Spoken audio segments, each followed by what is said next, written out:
All right, looks like we have about 20 people who have joined us. There may be a couple more people who join us as we go, but to be respectful of everyone's time who joined at 5, we'll go ahead and get started. First, I just want to welcome everyone to the public open house for the 2021 Comprehensive Plan Amendment Cycle. It's hard to imagine that we're talking about 2021 already, but it's just around the corner, and we've begun the 2021 cycle of comprehensive plan amendments. And I just want to thank you all for attending and participating in this opportunity.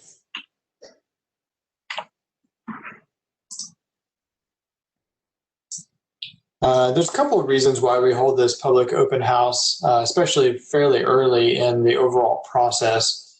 One, we want to make sure that everyone has an opportunity to see what comprehensive plan amendment applications that we've received, and then provide an overview of those proposed amendments. This is also an opportunity for us to hear concerns and information related to the amendments. And also, we get to share with you many different ways in which you can participate in the process and share your public input on the proposed amendments. And quite frankly, for staff, we're in the process right now of reviewing the proposed amendments, evaluating them, and writing our staff report. We don't have formal recommendations yet for each of the amendments, but this is a good opportunity for the public, for each of you to provide information to us that may be relevant as we work on that evaluation so we can include it in our staff report. So many of the things that we talk about tonight may end up in the staff report, and then definitely the public input that we receive through the various channels that we'll talk about in a moment will be included as well. Before we get too far into it, just kind of want to provide an overview of the planning framework, just to make sure I'm not using terminology that someone may be unfamiliar with. The planning framework really looks at having two documents. One is the comprehensive plan. This is a legal document that sets forth the policies for how our community grows and develops into the future, often looking 20 or 30 years out into the future. And then we also have the land development code. That has specific regulations and details that implement the comprehensive plan. A lot of people liken the comprehensive plan to like the Constitution, but for land use in our local government jurisdiction. So, City of Tallahassee and Leon County, and then it's implemented through specific regulations. The comprehensive plan includes a future land use map, and on that map you have a various number of future land use categories. These are broader categories that generally describe how things will look in the future. The Land Development Code includes many more zoning districts, and these districts include very specific details about building heights, setbacks from the road, specific densities and intensities, and a lot more detail than you find in the comprehensive plan. Kind of long story short, each future land use category may be implemented through one or more zoning districts. So it's possible that you have a residential land use category. One example is residential preservation. And that's just kind of a general category, but that's implemented through a variety of zoning districts. So you could have residential preservation 1 that allows up to 3.6 units per acre, residential preservation 2 that allows up to 6, residential preservation mobile homes. So there would be residential development in the form of mobile homes. And so that one land use category has several different zoning districts that implement it. And I bring that up because most of the amendments tonight have both an amendment to the future land use map as well as a rezoning that goes along with it. And so I'll kind of talk about both as we go through those. The overall process as staff, our responsibility is laid out in policy. We're supposed to look at specific criteria and specific things as we evaluate the proposed amendments. And these are kind of laid out in policy 1.4.5 of the land use element of the comprehensive plan. But generally speaking, what we're looking for is consistency with the comprehensive plan. So the comprehensive plan has 11 elements. Each of those elements has goals, objectives, and policies. And so we evaluate everything that's proposed against those goals, objectives, and policies. We then make a recommendation of whether we think the proposed amendment is consistent with the comprehensive plan or inconsistent. We'll take that to the local planning agency. That is essentially a citizens advisory committee because it's made up of citizens from across the community. They will look at our evaluation. They can do their own evaluation. They'll look at our recommendation, and they may concur with our recommendation, or they may come up with their own recommendation. And then when we go to the city and or county commissions, we'll bring our evaluation and our recommendation, as well as the evaluation and recommendations from the local planning agency to the commissions, and they'll make the final decision. So from a staff standpoint, we're looking at consistency with the comprehensive plan. We're not really looking at, do we like it? Do we think it's a good idea? Do we think it's a bad idea? We're trying to be as objective as possible and look at what's kind of written in policy and see if there's consistencies or inconsistencies with those policies. For the 2021 cycle, we have 8 amendments, and I'll go through each one. 7 of those amendments are map amendments. That is, it's an amendment to that future land use map, as I noted. And these also have rezonings associated with them, so it'll be both the map amendment and the rezoning. And then we have 1 text amendment, and text amendments are amendments to either the goals, objectives, or policies that are in the comprehensive plan. And we'll have 1 that would be an amendment to the policies and the mobility element of our comprehensive plan. The overall schedule, like I mentioned at the very beginning, we're very early on in the process. We try to do this up front just so people will know what amendments are out there. This process will take us through June of 2021. So today we have the public open house. On January 5th, we'll do a workshop with the local planning agency. A lot of people may be more familiar with the term planning commission. It's actually the same body, but the local planning agency is statutorily what they're called when they meet to discuss the comprehensive plan.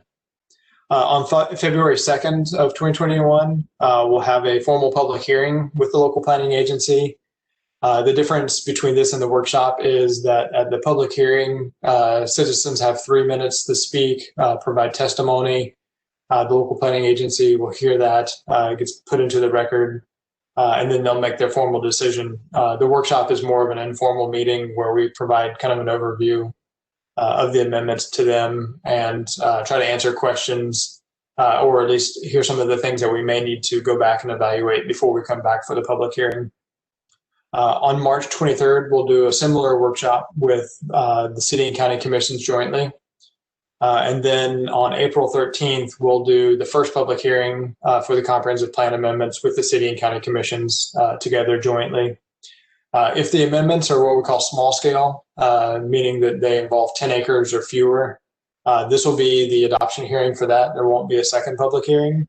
And so this will be where the city and county commissions vote on whether to adopt the amendments or not. If they're greater than 10 acres in size, we send those amendments to the state to review following April 13th. And then, we'll get comments back from the state. And then the adoption hearing for those would be June 8th. So if I note that the amendments are small scale amendments, that'll be April 13th. And if it's a large scale amendment, which I'll note when we go through them, the final hearing would be June 8th. So we'll just kind of jump into the 8 amendments now. Again, we're very early in the process, so we don't have all of the evaluations done yet, but that's also part of the reason that we're having this open house, so we can hear some things from you that we may need to include. The first one is located at 1717 West Tennessee Street. This one is a small scale amendment, so it would just have the 1 public hearing with the city commission. It is less than an acre. In fact, it's less than half an acre. It's 0.44 acres. When we look at the entire parcel, when we're really looking at this is actually about 0.24 acres of this overall parcel. As you can kind of see on the maps, the purple that we kind of show here is a land use category called suburban. And the suburban land use category has a variety of zoning districts that would implement it.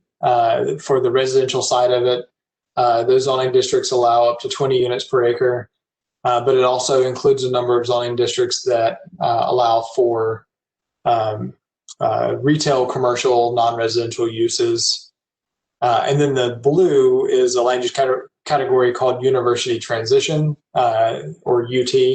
That land use category is primarily residential up to 50 units per acre, but it does allow retail, commercial in support of the residential side of that, and uses that are ancillary to what you would need with a university. So there's really more of a kind of student university focused land use category. To implement this, we're looking at what they call the commercial parkway zoning district. This is one of the more intense retail commercial zoning districts that would implement the suburban land use category. And so what the request is to actually take the parcel, which is kind of split right now between suburban, which is what faces Tennessee Street, and then the backside of the parcel is currently University Transition. They would like one land use category for the entire parcel. So it would look like this over here, with the entire parcel being the suburban land use category. And in terms of the zoning districts, right now it's split between commercial parkway and University Transition.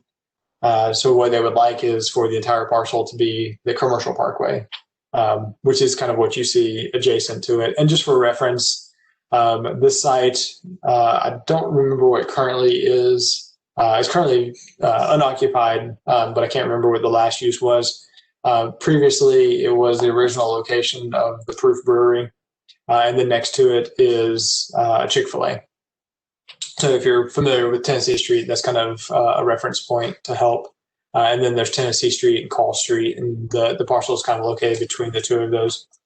One of the things that we've noted on this property, and you can kind of see this parcel outlined here, is that the split, where it's University Transition on the Call Street side and suburban with Commercial Parkway on the Tennessee Street side, is that kind of given this arrangement, you have a building here, some parking on the Tennessee Street side of things, and then additional parking behind the building, but there's not really any access to get from the parking behind the building to the parking or the entrance to the building at the front.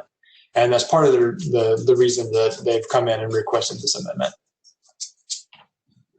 The next amendment is Kelley Road. This is actually at the intersection of Appalachia Parkway and Kelley Road, kind of where Old St. Augustine Street or Old St. Augustine Road comes in. We're looking at this being located in the unincorporated part of Leon County. These two parcels together are about 1.6 acres in size. Currently, they're designated as rural on the future land use map, but they would like to go to the suburban land use category. Rural is a land use category, very low density residential, basically 1 unit for every 10 acres, and then mostly focused on agricultural uses. The suburban land use category is the same category we kind of mentioned a moment ago, with the Tennessee Street Amendment.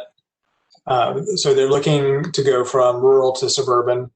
And with that, they would also like a rezoning from rural to general commercial C2. Unlike the commercial parkway zoning district, the C2 zoning district is intended for less intense, more small scale commercial activities. Basically the commercial activities that people need on a daily basis located closer to their homes, and is specifically not intended for more intense commercial uses. One of the things that we always look at when we see an amendment that is going from rural to something else is whether it's located in the urban services area. This is the general boundary where urban services are planned or would be provided in the future, if they're not already available. And by urban services, I'm talking about, water, sewer, roads, things of that nature, electricity. And it is located in the urban service area. If you're not, then it makes it really difficult to go from rural to a more intense category, if not impossible. And so that was one thing that we kind of noted on this amendment, is that it is located within the urban service area. The next amendment is 1311 Sand Road. This is an amendment that is also in unincorporated Leon County. This one is a small scale amendment that is less than 10 acres in size. It's 7.72 acres in size, located on Sand Road. The current future land use map designation is urban residential 2. That is a land use category that has a couple of different zoning districts that implement it. And those zoning districts allow a range of densities with a maximum of 20 units per acre. Currently, it is zoned R1, which allows for 3.63 units per acre. So it's kind of on the lower density side of what would be allowed in the urban residential 2 land use category. The request would be to take it to a land use category called industry and mining. This is a land use category that allows light industrial uses, mining uses, or heavy industrial uses, depending on the zoning district. And the request for this one is specifically for it to go to a mining use with the intent of mining sand.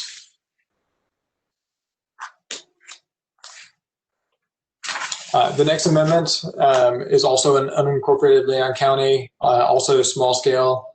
It is 3.37 acres in size. It is located at 4967 Capitol Circle Southeast. Much like some of the other amendments, it is currently in the suburban land use category. And like the last amendment, they'd like to take this to the industry and mining land use category. It's currently zoned light industrial, and then they would like to take it to the heavy industrial, or just kind of the industrial land use category. This is a category that allows more intense industrial types of uses as well as mining. With the 3 zoning districts that work under the industry and mining land use category, light industrial, and then mining allows mining uses. And then industrial is mining plus some additional uses. Generally, we distinguish the light industrial from industrial, and that light industrial is generally the assembly of parts that have already been manufactured. And then industrial would be the creating of new products from raw materials, typically with something that might have more impacts. And then there are different ways of trying to mitigate or prevent the offsite nature of those impacts. The next amendment is on Aenon Church Road. This one, kind of like previous ones, urban residential 2 is the current land use category. Again, that's a land use category that has zoning districts that go up to 20 units per acre. It also has government operational, which is kind of exactly what it sounds like. It's a land use category intended for different parts of operating government, whether that's an easement or like a substation or electric generating facility or the airport or something like that. They'd like to take it to the industry and mining category, like the previous ones. It is currently R3 is the zoning on it. That's a zoning district that allows between 4 and 8 units per acre. So kind of right in the middle of what's allowed by the urban residential 2 land use category. And they would like to take it to the mining zoning district for the mining of sand. One of the things that we've noted about this, and it is a large scale amendment, so this one would take the 2 public hearings because it's greater than 10 acres. This is actually 51, a little over 51 acres in size. One of the things that we noted about this one is it does have an electric easement going through it. And this is where transmission lines are currently located. So that's something that we're looking at and taking into consideration. The next amendment, also in unincorporated Leon County, also a large-scale amendment, is we're calling it Seasons Lane. I don't think you actually have direct access from Seasons Lane, but it's kind of what the address shows. It is currently suburban. That's like the first 2 categories. It has a range of zoning districts, both residential and non-residential, with residential being up to 20 units per acre. They would like to take it to the industry and mining land use category. The zoning on it is currently light industrial, and then they would like to take it to the industrial zoning district to implement that. A couple of things that we are familiar with on this one. kind of generally in this vicinity, you have the Airport Commerce Center, and then over here you have the Airport Center Industrial Park. But then you also kind of over here, you have the Paradise Village neighborhood. And then there's also Black Swamp, which is located in this general vicinity. Not super clear on these maps, but we are aware of it. And those are things that we'll be looking at as well. The next amendment is Tram Road. Like the other ones, this is urban residential too.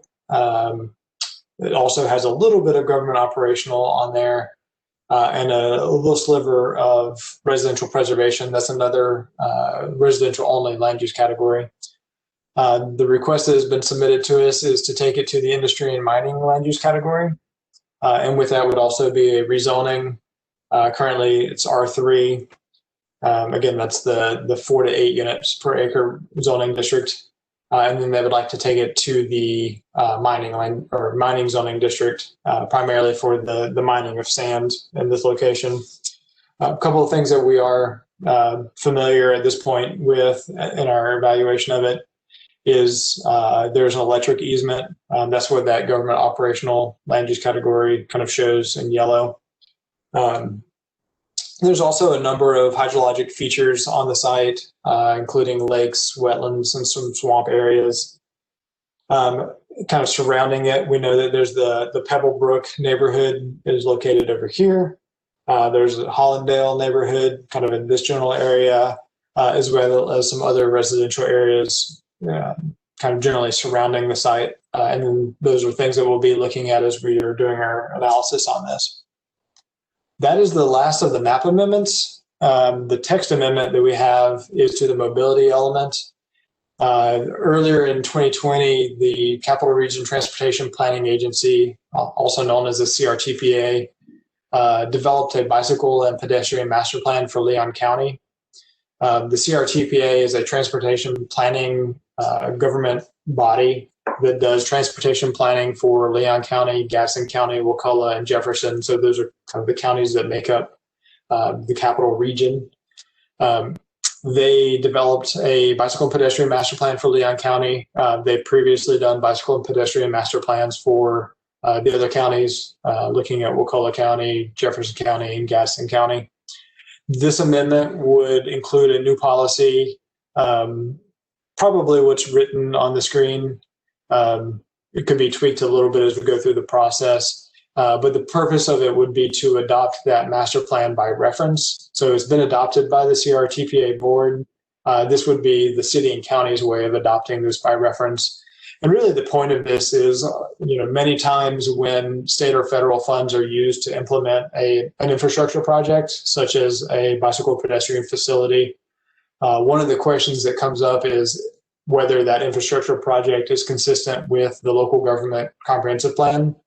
And by adopting this plan into the comprehensive plan by reference, we would then therefore be saying that, yes, these bicycle and pedestrian projects, whether it's a sidewalk or striping bike lanes on a facility or creating a trail somewhere, that yes, indeed, that these are consistent with our local government comprehensive plan, and that we should be able to, use those state and federal funds for this project where appropriate.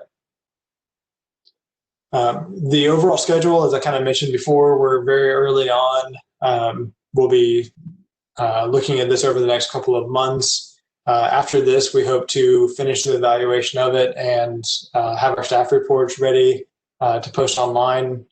And then we'll be going through the process January and February with the local planning agency, and then March through June with the city and county commissions. And there'll be ways kind of throughout the process for people to get more information, to provide input to us, and to kind of have a chance to speak at public hearings and provide testimony for these amendments and rezonings. Which kind of leads us to a couple of the ways that you can provide comments and input on this. Probably the easiest way for everyone is through the website. It's the kind of the shortcut URL for it is www.talgov.com/compplan2021. On this site, you'll see basically what you see on the screen. There'll be a box for proposed amendments. This is where you can click on it. You can see the applications. That's what's currently there now. A short description of each of the amendments as well as the applications. This is where we will be posting the staff reports when we finish those. And then as we receive public comments, we'll periodically combine those together and post them online as well. So you'll be able to go in and verify that we did receive your comment. This also has a meeting schedule. It's the same schedule that I showed a moment ago, but you can go in and check it at any time. And then that last box is a form through which you can provide comments. There'll be a drop down for which amendment that you want to provide a comment on. And then you can submit it right through the website. Some other ways to provide comment: you can mail them to us to the planning department. This is the address. It's the same address as City Hall, but if you put kind of to the attention of the planning department, comprehensive planning division, it'll get to us a little bit faster. You can email your comments to us at planning@talgov.com. I do ask that you specify which amendment that you are providing comment on. And if you have a fax machine, you can fax us at this number on the screen as well, 850-891-6404. And at this point, we'll kind of open it up to question and comments. I'll stop sharing my screen. And what we can do is, if you use the raise hand feature, we can unmute you and you can ask your question. You're also welcome to use the chat or the Q&A boxes as well. And we'll try to go through it. We may not know the answer to all the questions at this point. If we do, we'll try to answer them. If not, we'll definitely take those comments into account and use that as we're developing our staff reports and coming up with our recommendations. Artie, there's a couple comments or questions in the Q&A function currently regarding the Tram Road application. Okay, let's take a look at those. The first one says that this amendment does not include a school impact on the application. There's several schools in the area: Rickards, Fairview, quite a few neighborhoods. Yeah, so we have submitted to the Leon County School Board each of these amendments, at least each of them that provide for residential development. They as a school board meet and will approve it. And once we get that back from them, we'll update the staff reports with them. If the amendment does not include residential development, so if they are going to the mining land use category, then there would not have an impact to school capacity. That's what the school impact analysis is looking at, making sure that the schools have adequate capacity for the students that would result to those schools because of the residential development. So for 2021-05 specifically, you would not see a school impact on the application just because it wouldn't have residential development and therefore would not affect school capacity. I'm not saying that it wouldn't have other impacts to neighborhoods and schools, and those are things that we'll look at, but in terms of the capacity of the schools, it's based on residential development. Looking at the next question, says in the area, adding a mining company may impact our drinking water, air quality, property value. What types of evaluations will be taken? Yeah, so for each of these, we will be looking at what environmental features are in and around the properties. We'll be looking at hydrologic features. We'll be looking at neighborhoods and the proximity that these have to them, different transportation access points to the properties, trying to get an understanding of what impacts would result to some of the local streets if the development is approved. And you'll see those in the staff reports when we get those posted online. Let's see. Yes, someone asked the difference between the future land use and zoning. The future land use is kind of the broader category, and then the zoning would be something more specific within it. And so something like, I think earlier I used the example of the residential preservation land use category. In the comprehensive plan, we have a category on the future land use map called residential preservation. And then in the comp plan, it basically says that that is a residential only land use category that allows up to 6 units per acre. When we look over the zoning code, we can see that there are a couple of different zoning districts that implement it. Each one's a little bit different. And so within the city, we have residential preservation 1 that allows 3.6 units per acre, so still less than 6, but kind of more limited. And then we also have the residential preservation 2 zoning district that'll be something that allows up to 6 units per acre, which is kind of the maximum of that land use category. And then there's a couple of other ones, but they're all within that range provided by the comp plan. For industry and mining, there's 3 different zoning districts that implement that land use category. One is light industrial, one is mining, and then one is industrial, often kind of also called heavy industrial. And within that one land use category, you have those 3 zoning districts, and they would specify which one they wanted. And so in the case of this cycle, we actually have several amendments, 5 of them that are asking for the industry and mining land use category. And then some of them are asking for mining, and then some of them are asking for industrial as the zoning district. Let's see. Are you aware that there is a school on Tram Road, and that the Tallahassee Classical School was recently built? That's a good point. Stephen Hodges is on, and he is doing the analysis on that, and we'll make sure that he is aware of that. I think we were, but just in case, it's good. I appreciate you bringing that up. We'll make sure that we look at that as well. Let's see. Any idea how long we're talking with having mining on Tram Road? Is the proposal for a specific window of time?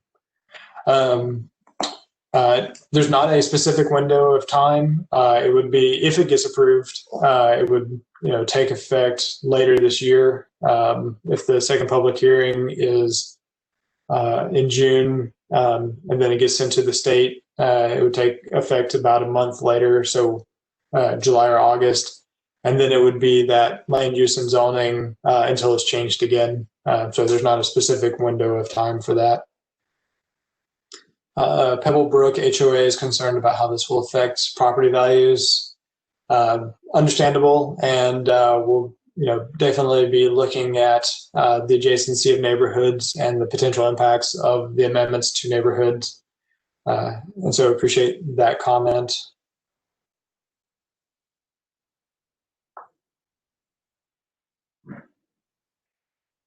Let's see. So due to the predominant makeup of low to moderate income in this area, the development would surely increase incidence of respiratory elements among all residents. Tram Road.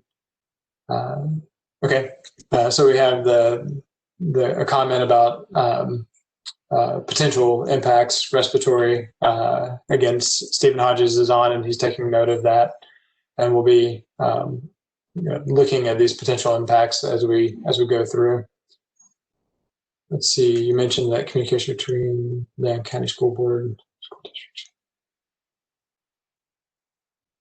Well, so there's another question about, in addition to the Leon County School Board, impacts to other school districts, specifically FAMU and the FSU schools.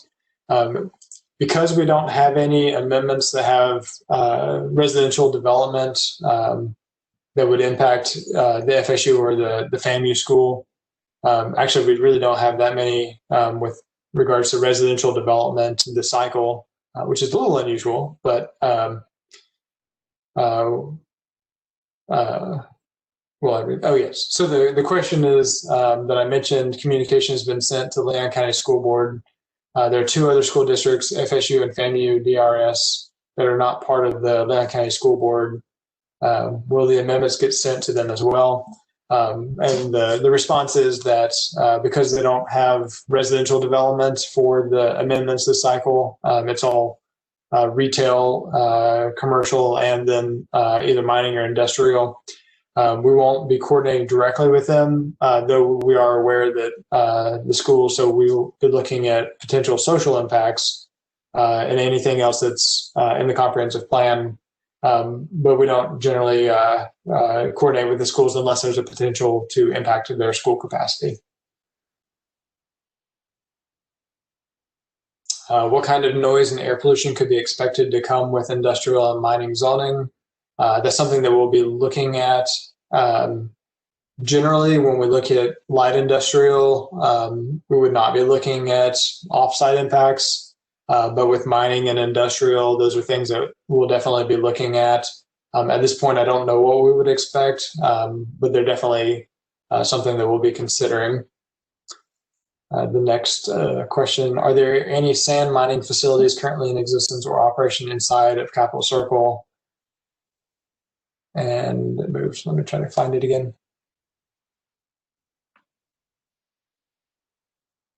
Are there any sand mining facilities currently in existence or operation inside of Capitol Circle? If not, why would that be in consideration at this time?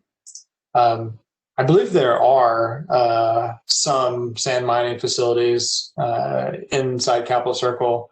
I'm getting a nod from Steve. So there are, and it's something that's allowed, but it's definitely something, when you are within Capitol Circle, there are many more things to evaluate, especially with residential development, that you see more inside Capitol Circle than you do outside of Capitol Circle. So we'll have to look at a lot more things with them inside Capitol Circle, but this would not be the only ones.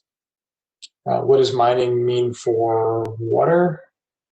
That's something that we'll have to look at as well.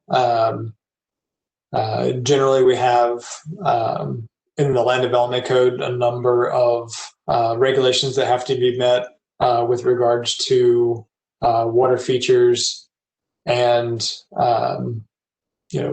impacts to the aquifer.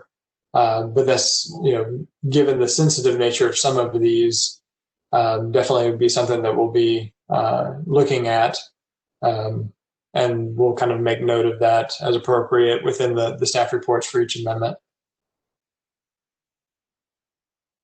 Let's see, the next comment is, it's not about just looking at the fact that there is a school in the zone, the fact that there are children walking up and down that road for school to get to the school bus and neighborhoods on that road that will affect the pollution noise factors.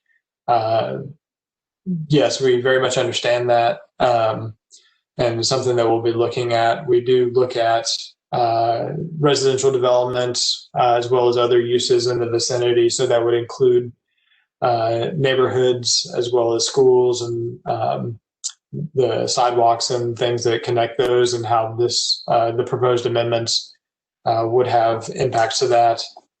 Children trying to learn. Yes, definitely. Kind of understand the concerns with these things, and is why we do take a look at that.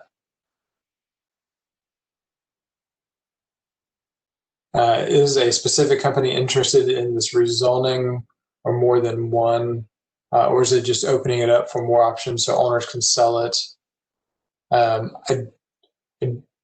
do know that each of the 5 amendments that are asking for the land use change to industry and mining, and the rezonings to mining and industrial are all the same applicant. The applications are available online.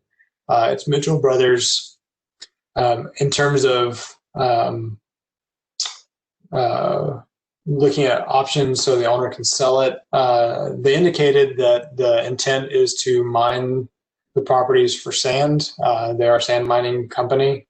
But beyond that, I can't really predict what people will do in the future, but they are trying to do a land use and rezoning that would allow for the mining of sand. And Artie, I'd like to point out there's a couple questions within the chat function of our meeting here. So still look at those before we recess later. Oh, for sure. Yeah, I'll try to make sure that I get to everything. And I would also encourage everyone who has these concerns and questions to also, in addition to these tonight, which I appreciate people bringing these to our attention, because these are things that we do need to look at as we're doing our evaluation. But also to submit formal comments and questions through those mechanisms that was kind of mentioned before, either through the website or email or mailing it or faxing it to us. And the reason is that, I can answer things tonight, or we can definitely take notes of the things that we need to be looking at as we're doing our analyses. But if you want them included in the formal record, having those written comments allows us to kind of put together that formal record. And that record of comments that we receive in writing will go from us to the local planning agency, so they'll get a copy of all of them. And then when we take the amendments to the city and county commissions, they will also receive a copy of all the comments. So yes, in addition to tonight, please do make sure that you provide those formal written comments to us as well, so we can make sure that all of the elected officials, as well as the local planning agency representatives, receive those as well. I know that that specific amendment 2021-05 will impact the schools. We'll look at that. Thanks for pointing out, especially the school that we may not have been aware of because it's new. Would heavy industrial use produce lots of noise? There is the potential for offsite impacts with heavy industrial. That's kind of one of the things that distinguishes light industrial from heavy industrial, is the potential for offsite impacts. The land development code includes many regulations that are supposed to mitigate many of those between setbacks and buffers and screening, but there might still be a potential for offsite impacts, and so that's something that we'll be considering, especially when the proposed amendments are adjacent to residential neighborhoods or schools and places like that. So there's that potential for that, and we'll definitely be looking at that. Does the Tram Road amendment will bring Pebblebrook community into the city boundary limit? This amendment would not do that. That would require an annexation to bring it into the city limits, and that would be a separate process. And so the answer to that question is no, that this amendment would not impact whether it's within the city or the county limits. What would be the access road for this area? Seasons Lane. I'm assuming this is the amendment that's kind of titled Seasons Lane. I do not believe that they would be able to access it from Seasons Lane, given the land development regulations. Basically, there are stipulations that say that these types of uses are not allowed to have access to local roads that have residential development on them. This, again, something that we'll be looking at as we're doing our analysis, but kind of our preliminary assessment would be that no, the access would not be for that. Most likely it would be through an access easement that they have that goes into the airport center industrial park, I believe is where that access easement is.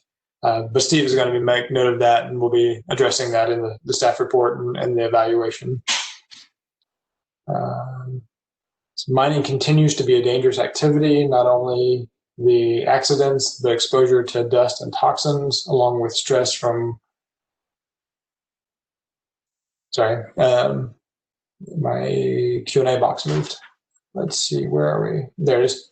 Mining continues to be a dangerous activity, not only the accidents, but exposure to dust and toxins, along with stress from the working Shouldn't be located far from residential and school areas. Taking safety measures work, but it still feels vulnerable.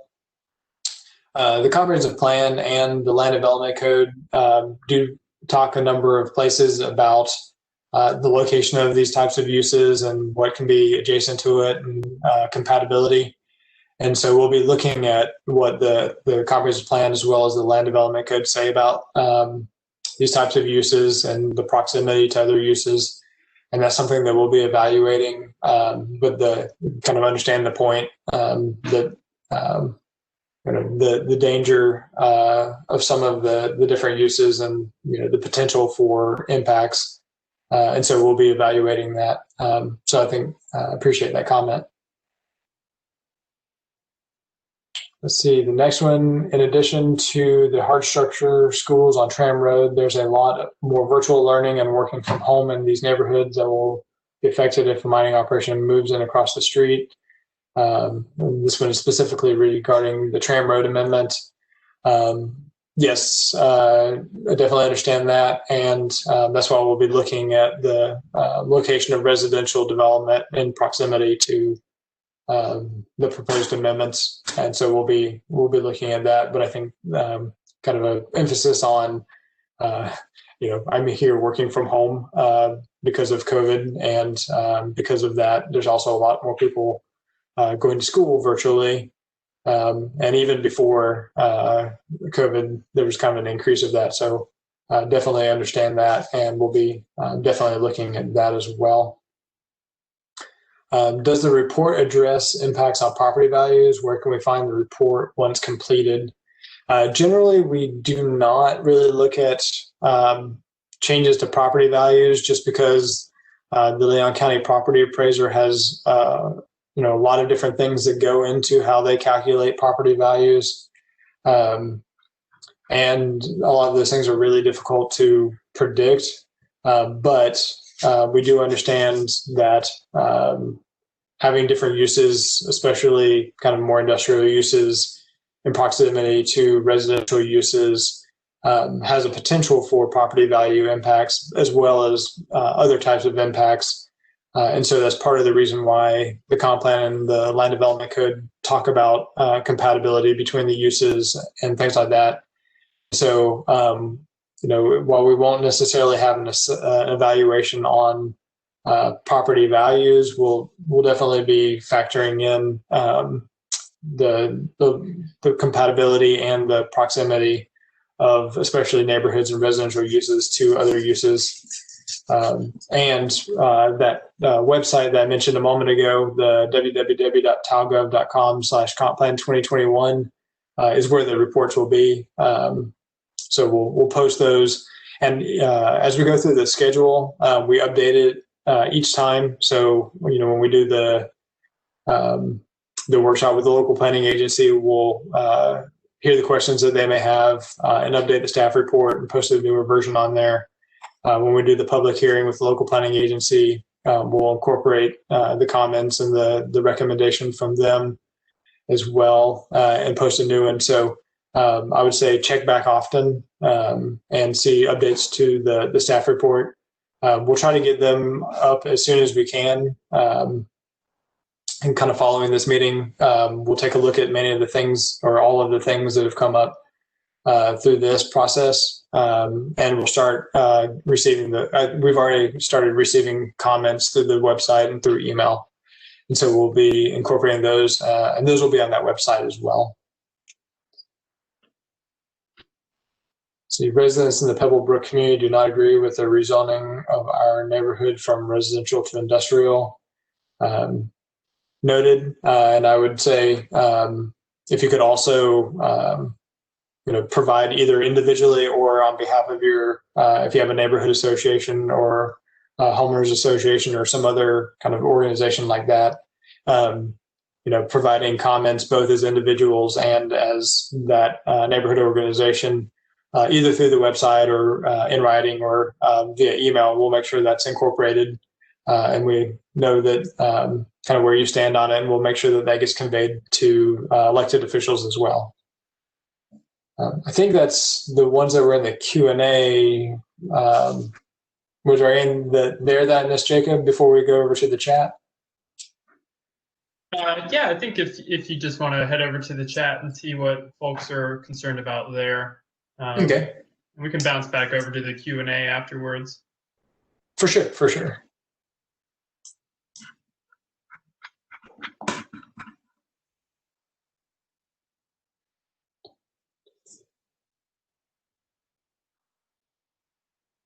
Let's see.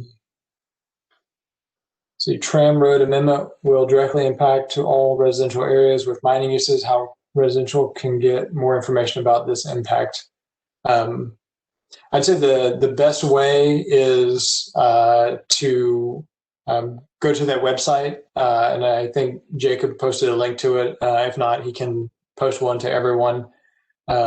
The shortcut is www.talgov.com/complan 2021. Otherwise, if you go to the City of Tallahassee website and find the link to the planning department, and then from there go to comprehensive planning and then the 2021 cycle, you can kind of access it through that way as well.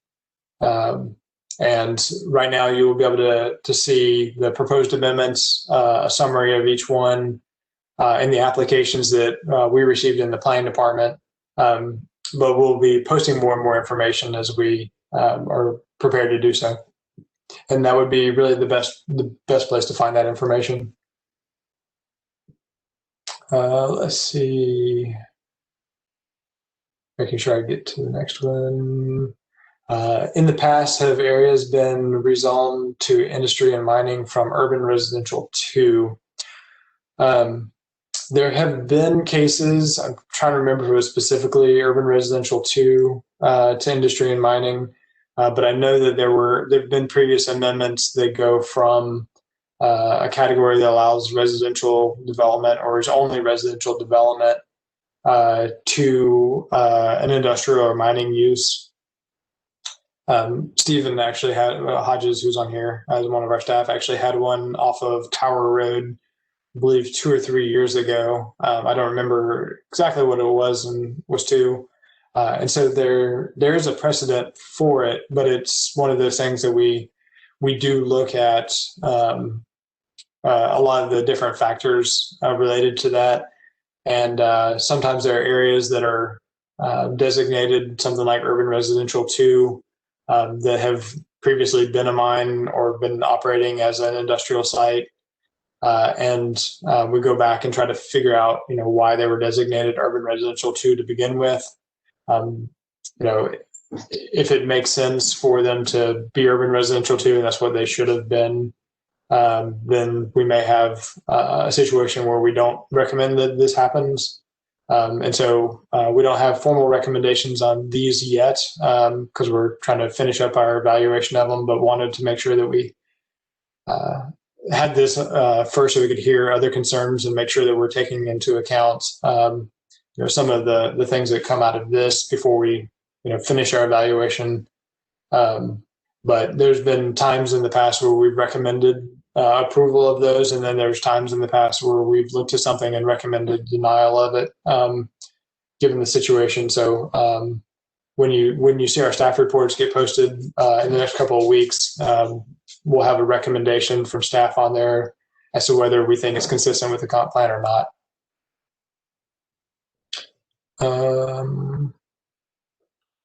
Are there any sand mining facilities currently in existence or operation inside of Capitol Circle? I think that was also asked in the Q&A, and the answer to that was yes. Does mining mean perhaps mining for our aquifer water? No, that would be kind of a different, I think that would be a different use.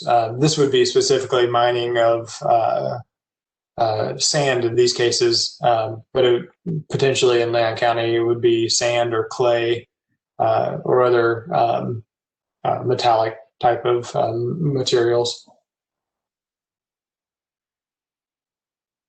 Let's see, what kind of water studies are done to show the impacts to nearby waterways? Stephen might be able to. Can you answer that, Steve? It's a a question about what kind of water studies are done to show the impact to nearby waterways. I know like larger kind of planning efforts that look at different things like the BMAP process and things like that.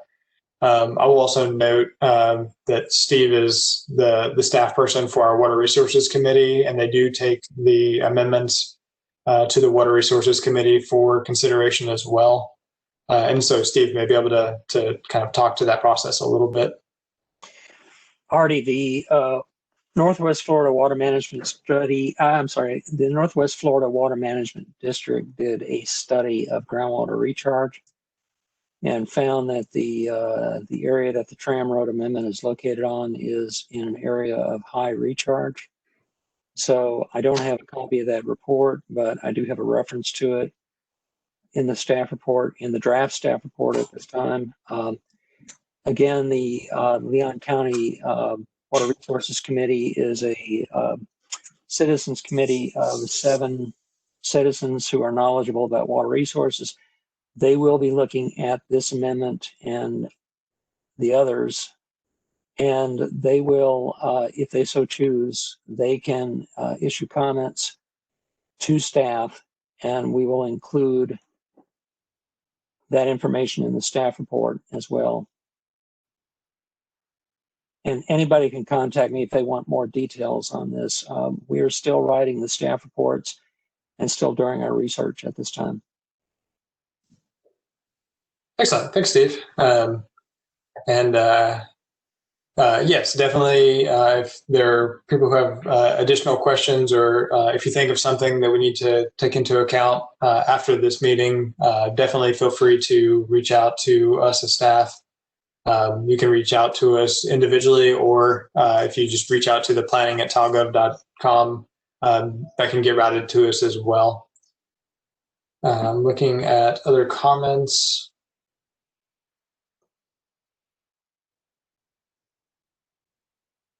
What kind of evaluations will be done to assess how the Tram Road proposal would impact wildlife in the area? There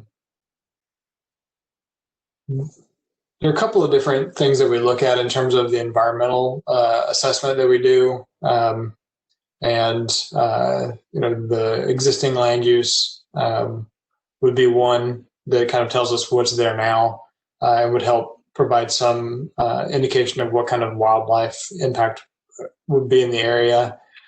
Generally, getting into the specifics of wildlife is something that happens at a later stage. The overall planning process, there's a number of different steps and phases through it. We start off with the comprehensive plan, and then it goes into zoning. And in this case, for most of these, for all of these, we actually are doing the land use and the zoning at the same time. But then they would follow this up with a site plan. And as part of that process, there's even more review, and it gets a little bit more specific. So each step of the way. And so in terms of potential, especially when we're looking at endangered listed species, those would come out in future phases. And so just because we end up with a land use category or a mining or a zoning district such as mining, doesn't necessarily mean that that's all the approvals they need. There's other permitting that has to take place, as well as site plan review and approval that would have to take place. And each of those gets to be a degree more specific. And I know especially with mining uses, there's different permitting levels at the local and kind of regional and state level that would have to take place. And from looking at some of the preliminary staff reports, you'll see a lot of information about those different levels of permitting in those once they're posted online.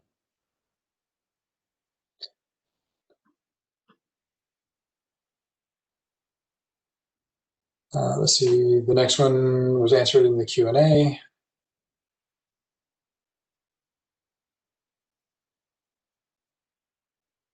The next one says the map on Tram Road appears to be located on wetlands. How does the mining company plan to use the wetlands for their operation? Will there be an asphalt or like plant built. That's something that we'll be looking at.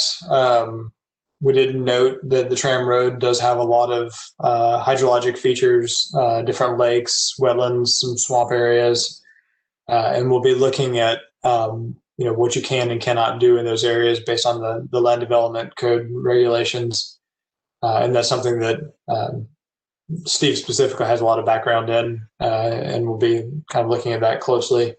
In terms of what they'll be building, that wouldn't be determined yet. Most of the time, mining sites don't have a structure other than maybe like a small office or something, because mostly the site is just mined out. But this is one that we'll have to kind of look at because of those hydrologic and other environmental features on site. Let's see, is there a limit on how many mining facilities allowed per neighborhood? There's not a limit on how many, but there are different parameters that we'll have to look at in terms of what can be allowed where based on existing neighborhoods, based on the roadway network and things like that. So there's no limit in terms of like numbers or quotas, but there are different parameters that they'd have to meet. From Pebblebrook, we need a list danger and risk that our community will be in and what time and maybe type of mining. This is something that will be not necessarily doing a risk analysis as much as looking at potential offsite impacts which relate to risk. And then the type of mining would be mining of sand. That's kind of generally what we find in especially the kind of these locations in Leon County is mostly sand as the resource. Very concerned for residents of Season Lane. Is the applicant looking to use the land for mining on short-term basis or permanently?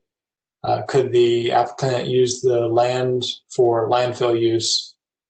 It's something that we are looking at as well.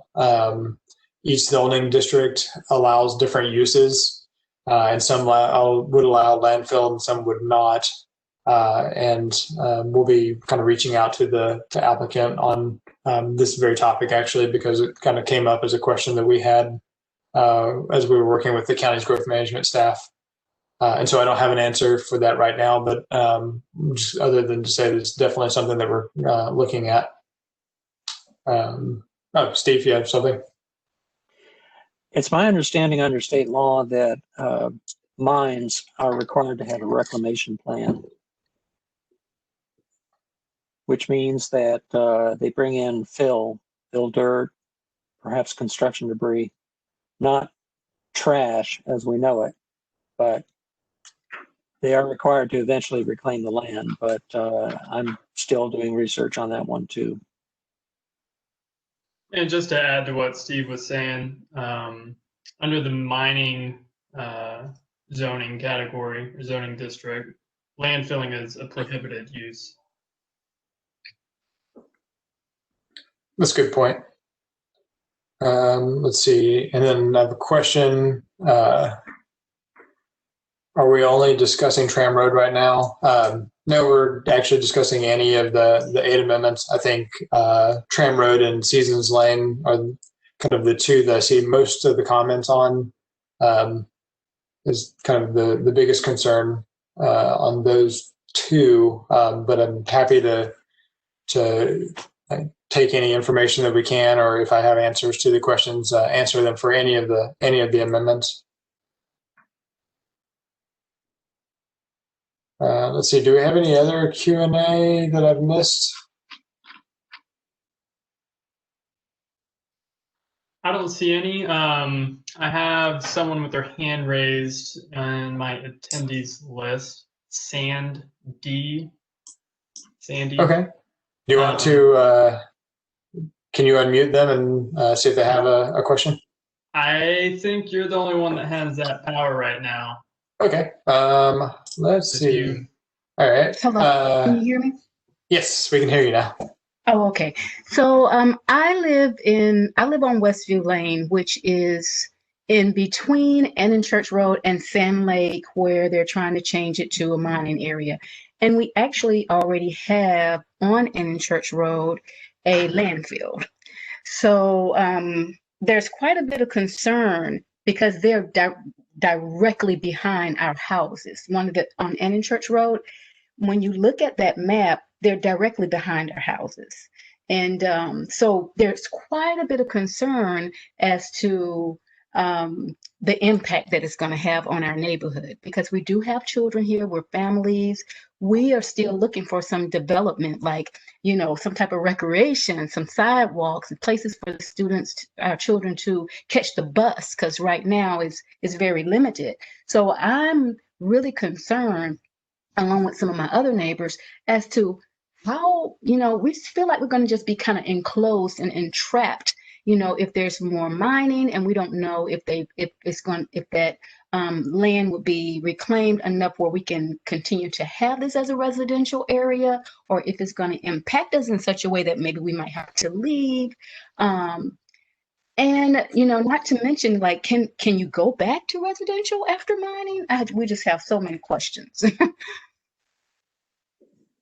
No, and those are all very valid questions. And you know, part of the reason that we do the evaluation is trying to understand potential impacts to surrounding uses, especially residential uses. And so that's something that we'll be looking at. I think Steve has something that he was going to add. I was going to suggest that you can give me a telephone call tomorrow, and or you can send me an email with your concerns and questions, and I'll be happy to go through them as much as possible. I don't necessarily have all the answers to all the questions at this time, but I may be able to at least answer some of them, and what I don't know, I can try to find out. The staff report will hopefully address a lot of this. It's not necessarily going to address everything, including, for instance, the potential effect on land values. But you know, staff is available for longer conversations and to provide additional information. So if you have the notification, you should be able to get a hold of me directly. I believe my office phone is forwarded to my cell phone. I've been fielding telephone calls all week long, and I'm happy to discuss this with everybody to the extent of my knowledge and abilities.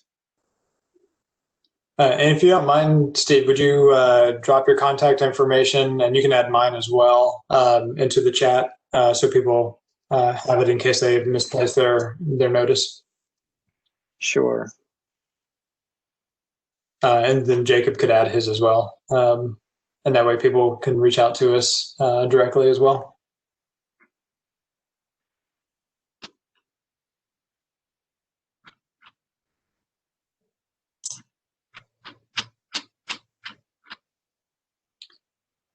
All right, so I'm looking to see if there's any other Q&A or anything in the chat that I've missed. If you don't mind kind of helping double check with me as well, Jacob.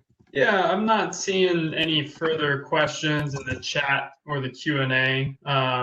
We do have more time on the call, so if anyone has any more questions or comments that they'd like to raise, you can either drop them in those two functions or let us know some way that you'd like a turn to speak. We're happy to hear everything.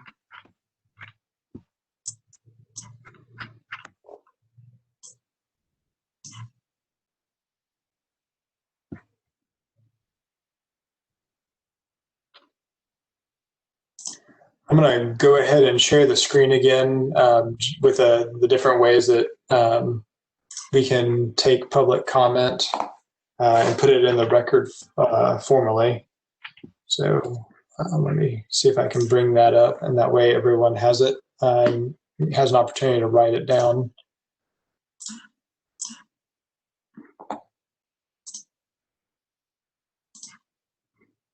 Okay. Again, here's the web address. is kind of the easiest way to get to it, www.talgov.com/compplan2021. That has the proposed amendments and currently the applications. This is where the staff reports will be located once they're available. And then as we start consolidating the public comments that we receive for the formal record, we'll post them here as well. It does have the meeting schedule. I would encourage everyone who has an interest in attending any of the meetings to check this website again, just to make sure, given the situation of the pandemic and kind of the COVID-19 situation, currently the city and county commissions are meeting in person. They're currently taking in-person comment as well as having a virtual option as well, using the same platform, WebEx for the city commission or the Zoom platform for the county commission. Given the situation a couple of months from now, I can't really predict exactly how things will be looking or what platform they'll be using, but we'll keep the meeting schedule up to date with what those options are. And so if you would like to make either in person or if the opportunity is available in the future, virtual appearance at the city and county commissions, then check back that meeting schedule. I do know that the local planning agency meetings will be at the TCC Center for Innovation. That is kind of next to City Hall. It used to be where the museum of the Mary Brogan Museum was, kind of that same building. It's usually held in the Frenchtown Renaissance Center, but to accommodate more social distancing, we're actually kind of locating it to the TCC Center for Innovation to have a little bit more room. But we do plan on having virtual opportunities to participate at the local planning agency level. But the city and county commission meetings will be March, April, May, June timeframe. And so I would encourage you to check back the schedule just to confirm the location and the potential for virtual opportunities. And then the public comment form is linked here. And when you fill that out, it generates an email that comes directly to us, and then we can evaluate the different things that are included in the public comments, as well as to put them formally into the record and provide those to the local planning agency and the elected officials at the city and county level. And again, here's the mailing address if you prefer to send written comments, or email if you want to send them in directly through your email or the fax number. And then I saw that Steve and Jacob put our contact information in the chat, so you can contact us directly that way as well. Artie, there's one more question in the Q&A regarding what the approval process for these amendments might be. Yeah, let me bring that up. And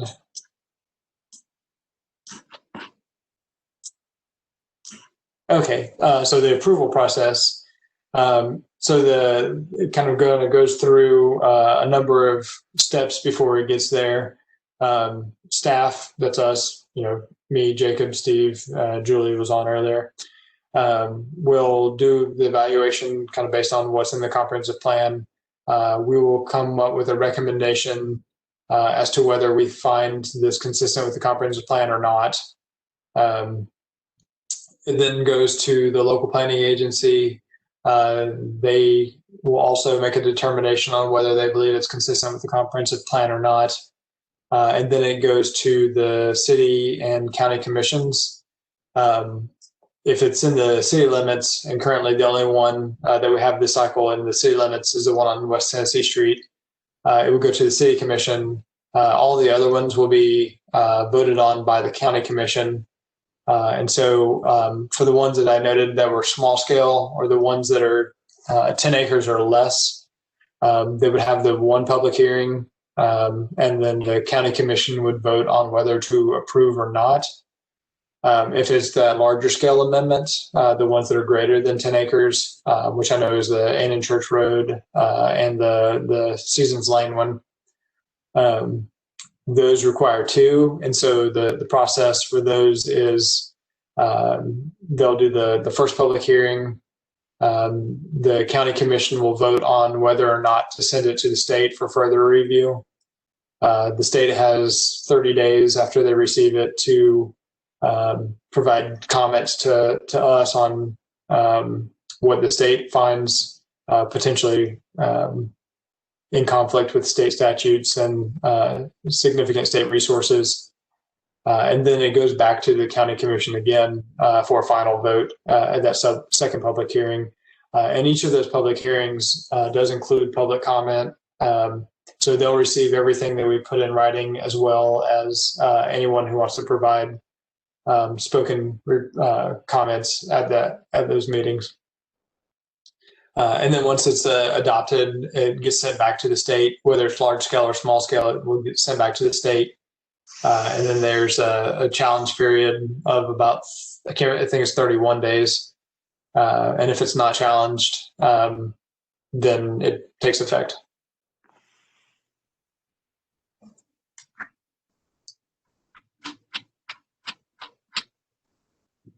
Okay.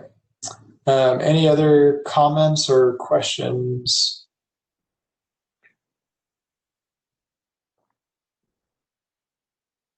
I know I don't have answers to all the questions. We're, again, still fairly early in the process. The December when this would be adopted in the summer of 2021. But again, we wanted to have this opportunity for people to bring things to our attention that we should pay special and close attention to, and then just kind of make sure that people are aware of what's being proposed, so they have an opportunity to provide comments and kind of know with full transparency what's being requested, and then kind of where to access more information as we get our staff reports written and posted online. So I appreciate everyone attending and participating and asking questions and helping us know about certain things that we may not have known about that we can include in our evaluation and analysis.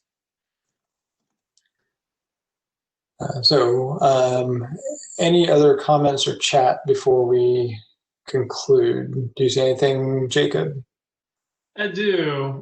We've got another question in the chat, and we have a participant with their hand raised in our participants list, so whether they want to speak.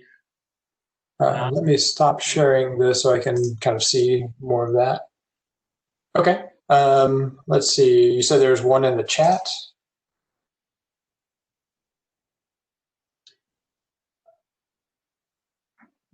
Sally Sprung in the Q&A is wondering if there's any Mitchell Brothers mining sites that they might be able to go and see or hear to see what it's like.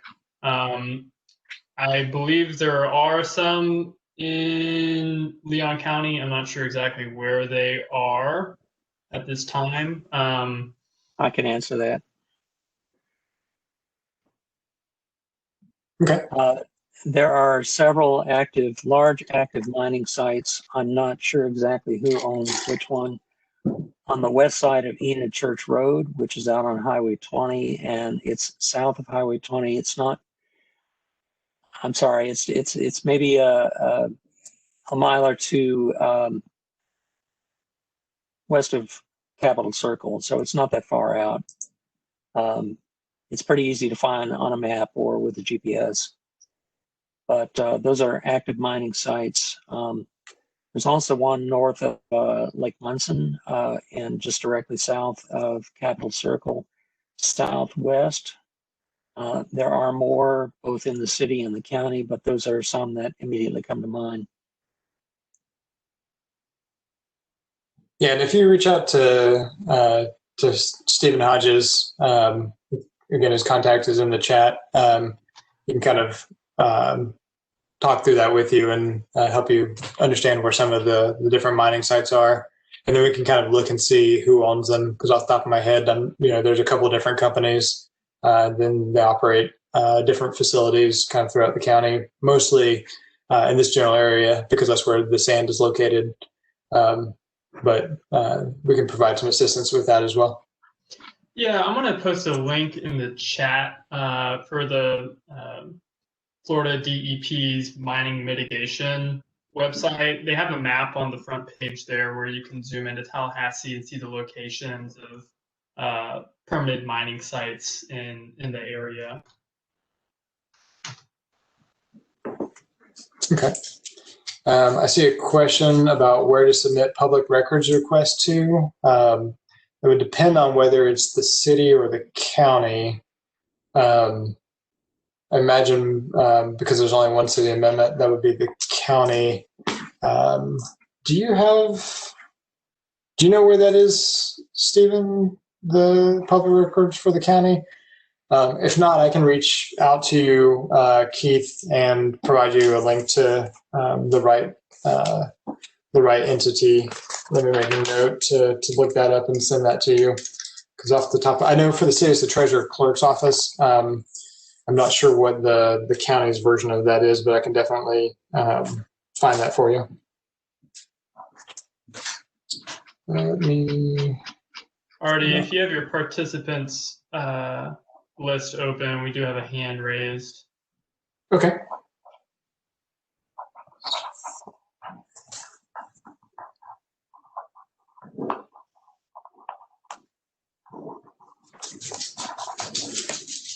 I would like to just thank everyone in advance for participating. I know you might be dropping off here and there. The evening goes on, so thanks for joining and participating while you're here. We'll be here for a bit longer to answer any further questions. Yeah, I'm gonna unmute Gabrielle so we can hear their question. Voy a hablar ahora. Voy a hablar. Are you there, Gabrielle? Yes. Good evening. How you guys doing today? Doing well. How are you? Good. Sorry for my speaking, but my main language is Spanish. My name is Gabriel Mejas Coro. Nice to meet you, everybody. Thank you for letting me participate in this meeting. This is my concern. I live in Peewee Brook for about almost 2 years now, and I'm really concerned about, the impact on the air pollution, on noise, on trucks moving around Tram Road, on property value, and the more concern I have is the pollution because, you can have everything in the world, but are healthy, you don't have nothing. And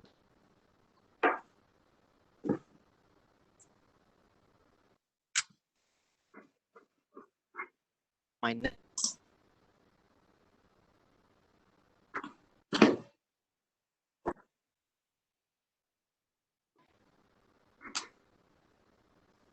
that type of meaning, and thank you.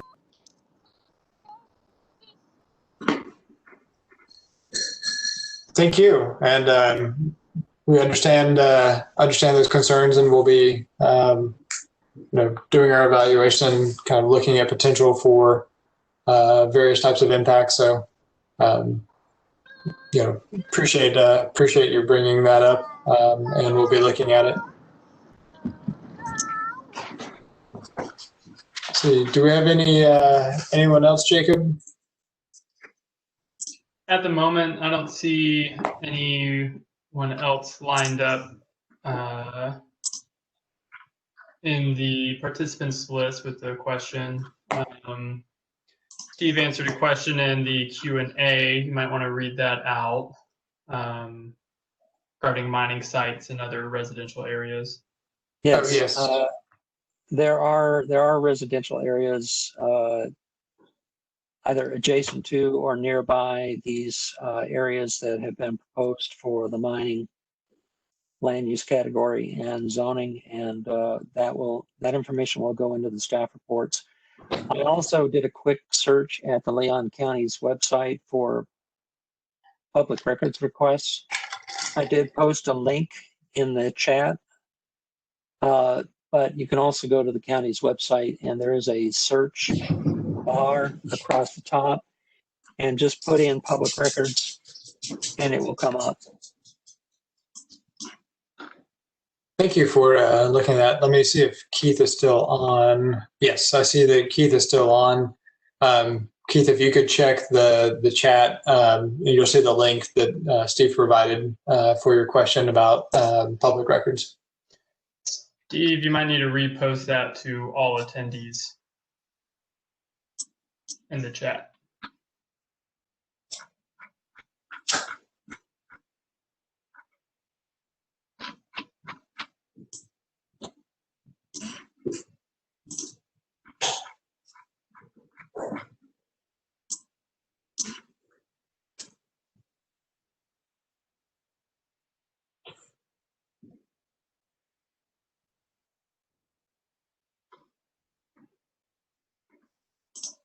And Artie, I'm not seeing any further comments or questions.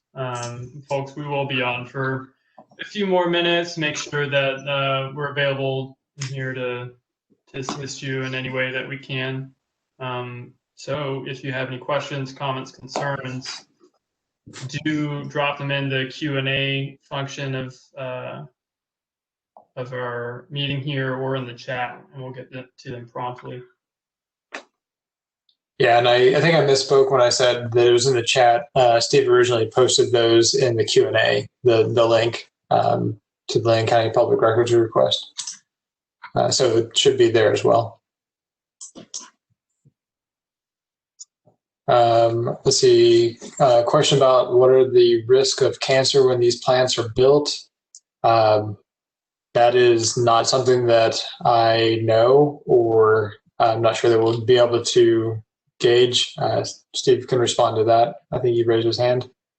That's a very complicated question. There are studies of industrial sites. These are not the kind of industrial sites that necessarily emit the kinds of chemicals that are more commonly associated with cancer, but there are potential health issues associated with mining sites, mostly respiratory. But there's a lot of variables. It doesn't necessarily mean that just because you live next to a mining site that you're going to get sick. People get sick living miles and miles away from sites like this. That's why it makes it very complicated. So there's not a simple answer. And then there's another comment in the chat about whether there's been thought about Canada geese or other animals on Tram Road. We'll be looking kind of high level at the different kind of features on the site, specifically with Tram Road, kind of understanding that there's those lakes and wetlands and swamp areas on there, and those could potentially be habitat. Usually when we get to whether there would be potential impacts to listed or endangered or otherwise protected species, that would happen at a later phase than kind of where we are at the comprehensive plan level. And off the top of my head, I don't know if Canada geese are considered protected. I don't think so, but I'm not 100% sure. But if they are, they'd be, Steve can answer. I think you're muted, Steve. Sorry about that. They are legally protected because they are migratory waterfowl. That's right. I do not believe that they are listed. Okay. So kind of looking at species on the site at a much more detailed level would occur at a future phase. Kind of not at this phase, though we'll generally look at the environmental conditions, kind of more potential habitat than kind of what species are there now. So that would be something where different species are protected, but that really kind of gets implemented at a future phase.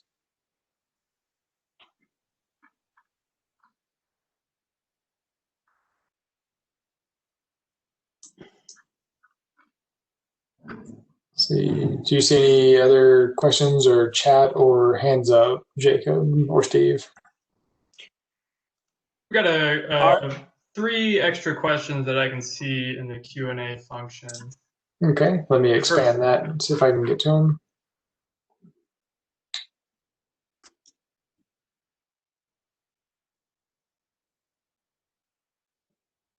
Let's see. So the first one is who makes one who owns a sand mining company choose the areas they want to mine? With regards to sand, it's really more about where the sand is. There are different soil types that you find predominantly in different locations within Leon County. And most of the sand is actually located kind of on the south and southwest side of town. Largely this is because of the geologic history of the state of Florida. That's where you find it. And I think that's largely why many of the sand mining companies have purchased land there, just because that's where the sand is. Elsewhere, they would find clay soils instead of sand. And that's another material that is mined. It's just not mined as to the same extent as sand in Leon County. And so I think really that's kind of what plays into the location of it and why they would choose those sites to mine. Let's see. The next one is where can we find the comprehensive plan? I can drop a link to that, or if Steve or Jacob could drop a link to that in the Q&A. But it's on the planning department website. And so if you go to the City of Tallahassee's website, we're a joint department, city and county, but our website is actually hosted by the city. So if you go to talgov.com and then go to the planning department website, there'll be a link to comprehensive planning, and then from there there's a comprehensive plan. And there are 11 different elements of the comprehensive plan. There'll be a PDF for each one. Jacob just posted a link to it directly, so that might be the easiest way. And we'll be looking at the various elements of the comprehensive plan. For many of these, most of the goals, objectives, and policies that would be relevant to these amendments are going to be in the land use element and in the conservation element. But it's worth looking at all 11 elements to kind of get an understanding of the overall vision for the community. And then what percentage of amendments are approved? I would say that varies year to year. And it's kind of hard to calculate because oftentimes if we do our analysis and we are not recommending approval, many people will actually just withdraw the amendments, or they may take it through the process, or we'll kind of work with them through the process to see if there's a zoning district or a land use category that's a better fit. And so it's not as clean cut as X amount are approved or not. In some years it may be all of them. In some years it will not be all of them. But in addition to just recommending approval or denial, there may be other options as well. And so as we kind of do our analysis and get to the end of that, we'll have those conversations with the different applicants as appropriate. Does the comprehensive plan include neighborhood needs, growth, and future affordable housing? It does. A lot of those are specifically in the land use element. You'll see different policies related to compatibility. You'll see different policies related to the need for affordable housing, and then just kind of overall the growth strategy. And so hopefully that helps. And Steve has something to add as well. Two of the proposed amendments that I'm working on are located within the Southern Strategy area, which is a geographic area that is in the comprehensive plan, and there are policies that directly address the growth and development of the Southern Strategy area, as well as housing. In fact, the housing policies are fairly extensive, and so our reports are going to look at the ramifications of these sites being located within the Southern Strategy area. That's a good point. And also, I forgot to mention that one of the other elements related to affordable housing, we actually do have a housing element as well. And then we have a question: are citizens allowed to submit impact evaluations to the city for consideration? Yes, and I would say the best way to do that is to include your comments and any evaluations that you do, and email it to the planning@talgov.com. and we'll get that and we'll receive it and we can look over it as well as have that in the record for kind of the next steps in the process. And Steve, you want to respond to that as well?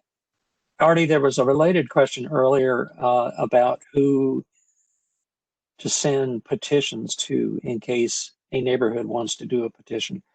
My initial response was to send it to the planning department, and we would include it with the public comments that go to the appointed and elected officials.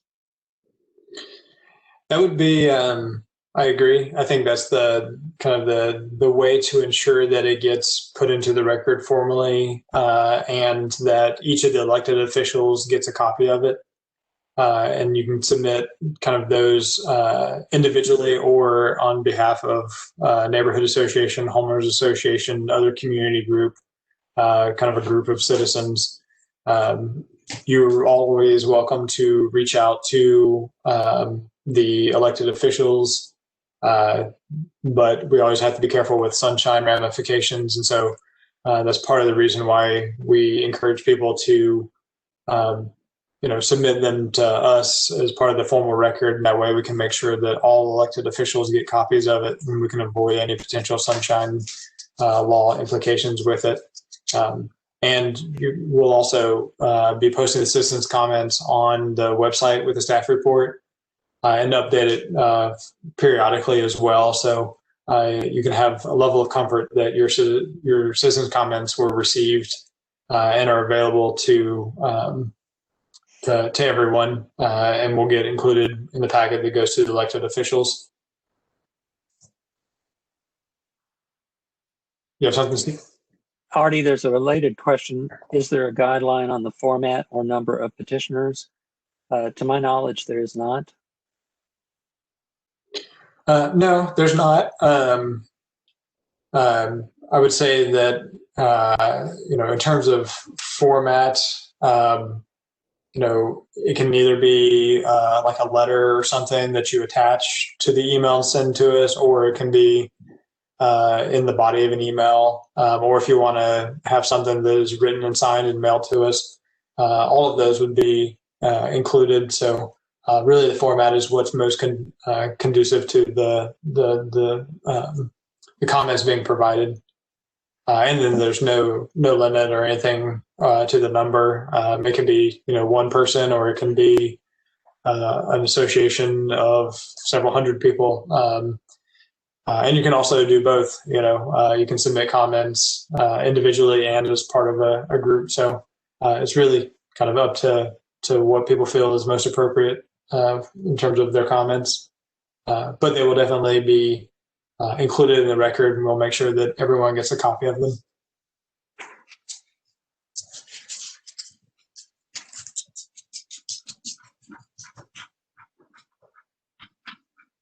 Let's see, are there any other questions or chat that I haven't seen yet? Not that I see.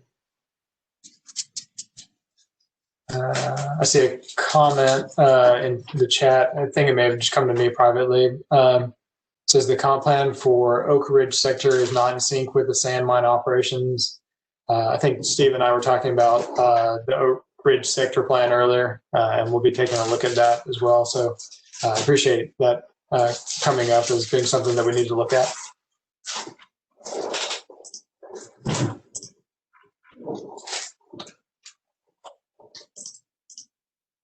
All right, I'm looking through the chat and through the Q&A to see if there's anything else. I want to make sure we get to everyone's comment.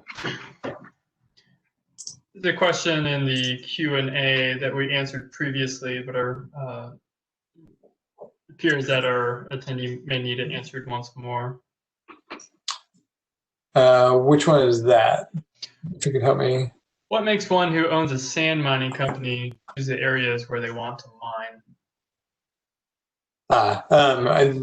Yeah, that's kind of just really where the resources are that they want to mine in the community. And so with sand, given the geologic history of Florida, most of the sand is, and Steve can probably correct me if I say something wrong here, but most of the sand is located south of the Cody Scarp, which kind of cuts across a portion of Leon County. And then that's why you see most of the sand in the south and southwest sectors of Leon County. Sand is used in the construction business. It's used to make concrete, or it's an ingredient in concrete, and it's also used to for the construction of roads and structures. If you live in a slab foundation house, you probably have sand underneath the slab. That probably sounds like it's not a great foundation, but it's actually a very sturdy foundation. The sand basically just fills the area and provides a good foundation for it. But sand is essential to construction and development, and that economic sector has remained fairly robust through the pandemic. We have a question about whether we should include medical documentations if citizens have respiratory issues. That is, a personal choice. For us, we'd want to be careful of, people's medical privacy, for sure. But I think we'll note that the potential for offsite impacts could impact things like I think the commenter noted, like asthma. If that's something that you feel is appropriate to include in the comments, you're welcome to. But we'll be looking at it kind of broadly in terms of potential offsite impacts such as dust and things like that. And then comment about staff reports. Jacob put a link, but it'll be that same website, tahoegov.com/compplan2021. Right now you'll be able to see the applications. As soon as the staff reports are ready, you'll see a hyperlink added next to the applications that will say staff report, and then also another hyperlink for citizen comments. And so you'll see those as well. I anticipate it being within the next couple of weeks that we have those available. We'll try to get them posted as soon as we can. And yeah, they'll be on that website. But you can also reach out to us, directly if you don't have the ability or can't find them on the website, and we'll either email them to you or discuss them with you, or kind of whatever works best for you.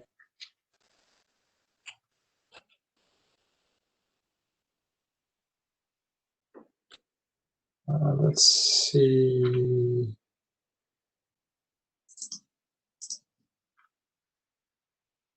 In the chat, there was, has there been any correlations in sinkholes forming due to sand mining with homes and schools in close proximity? I don't know the answer to that at the moment. I'm kind of looking to that. I don't know if Steve has any information from previous analyses on that or not. Do you have anything, Steve? Not locally, no. There's not that kind of formal information available. There's certainly a lot of anecdotal information.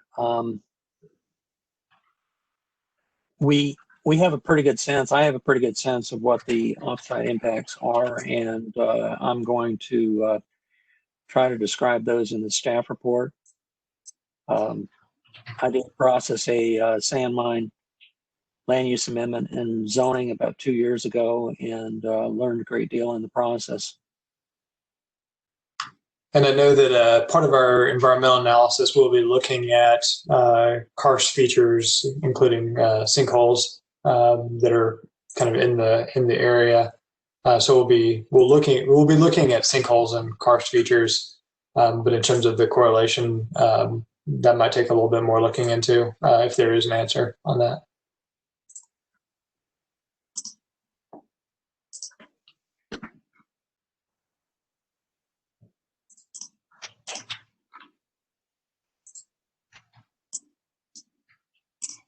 All right, I'm looking to see if there's,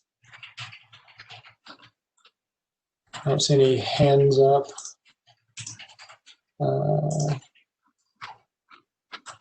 So I'm looking to see if there's anything else in the chat, and then anything else in the Q&A box. I don't see anything currently, Artie. Okay, well, I'm going to go ahead and share one more time the ways to provide comments to us. And all of this will also be on the talgov.com/compplan2021 website. But again, you can go through the website. You can mail us things. You can email us, or you can send us a fax, and we'll receive that. Any other comments? And then previously we put our contact information in the chat as well. So you're definitely welcome to reach out to us if you have other questions or if you think of other things that we might need to be looking at in terms of what's included in our staff reports.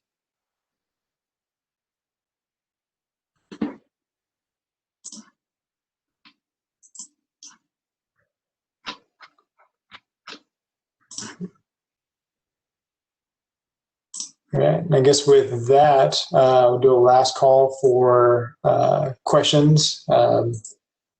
If you see anything else, Jacob, let me know. Otherwise, we'll go ahead and end this meeting, but let everyone know that we are available. If you have questions, we'll get you to the staff person who's working on those amendments. And, we look forward to getting your comments and taking a look at it, and hope to have our staff reports posted as soon as we can. Artie, where can folks find a recorded version of this meeting? I will be putting it on the website, the same location that we had to register for it. So again, on the comp plan or talgov.com/compplan2021 website. It sometimes takes a day or two for WebEx to generate the video, so it might be next week before it's available, but we will be posting a recording of this online at that location as well. So I guess with that, we'll go ahead and end the meeting. I just want to thank everyone for participating, and look forward to working with you all in the future. Have a good evening.